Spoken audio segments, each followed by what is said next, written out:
ছায়াতলে আসার পরে ইসলামের বিপ্লব বনানী তৈরি হয়েছে, জোরে বলেন ঠিক কিনা?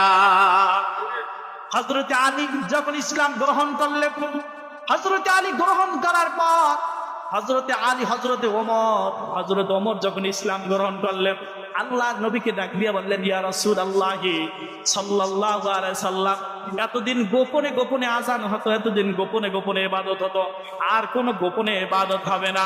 তার কারণ হলো আমি ওমর যখন ইসলাম গ্রহণ করছি, দেখি এই মক্কার বুকে বাধা দেওয়ার মতো কে আছে, জোরে বলেন সুবহানাল্লাহ।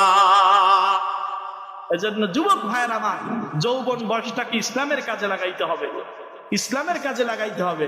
যৌবনটা যদি ইসলামের কাজে লাগানো যায়, আমার জীবনটা দিয়ে যদি ইসলামের উপকারে আসে, দ্বীনের উপকারে আসে, সমাজের কল্যাণের উপকারে আসে, ওই জীবনটা মৃত্যুবরণ করার পরও অমর হয়ে থাকে, জোরে বলেন ঠিক কিনা?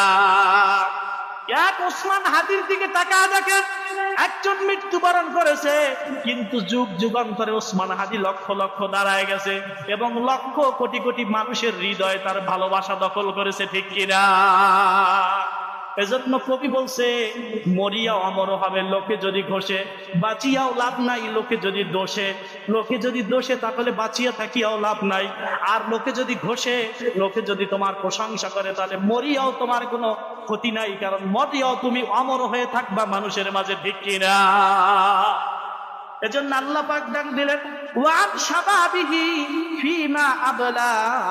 আল্লাহ যুবকদেরকে ডাক দিয়ে বললেন, কিয়ামতে ওই প্রশ্ন করা হবে, যুবকদেরকে ডাক দিয়ে বলবে, আমি আল্লাহ যে যৌবনটা তোমাকে দান করলাম, ওই যৌবনটা তুমি কোন কাজে ব্যবহার করলা? এজন্য যুবক ভাইরা, আল্লাহ এই জবাব প্রশ্ন আল্লাহ কিয়ামতের ময়দানে। আমি তো বলতে পারবো, আল্লাহ তোমার এই গোলাম যৌবন বয়সটাও ইমামতিতে কাটাইছে, তোমার কোরআনের বর্ণনা করছে, এই কাজে লিপ্ত ছিল। আপনি কি করবেন? আপনি ভেবে দেখেন, সমাজের কোন কল্যাণ কাজের ভিতরে লাগাইবেন? নিজের লোককে দমন করে দেন। ওই দুনিয়ার ভিতরে রঙ্গনা তামাশা, ওটা যৌবন যতদিন আছে ততদিনই ভালো লাগে। বৃদ্ধ বয়সে তাকায় দেখেন, বৃদ্ধ মানুষগুলা যখন 1 মণ 2 মণের বোঝা নিজে বহন করতে, একা একা মাথার ভিতরে বহন করে নিতে পারত, এখন নিজের শরীরের ভারটা নিজে বহন করতে পারে না, লাঠির সাহায্য নিয়ে চলতে হয়, ঠিক কিনা?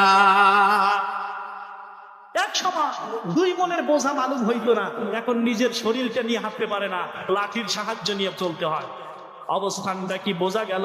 আস্তে আস্তে কিন্তু সময় শেষ হয়ে যাইতেছে, সময় শেষ হয়ে যাইতেছে। আল্লাহ পাক রব্বুল আলামিন ওটাই বললেন যে, আল্লাহ পাক এই জন্য সময়ের কসম করলেন, আলহাকুমুত তাকাসুর। আল্লাহ পাক রব্বুল আলামিন বললেন, ওয়াল আসরি, সময়ের কসম। সময়টা এমন গুরুত্ব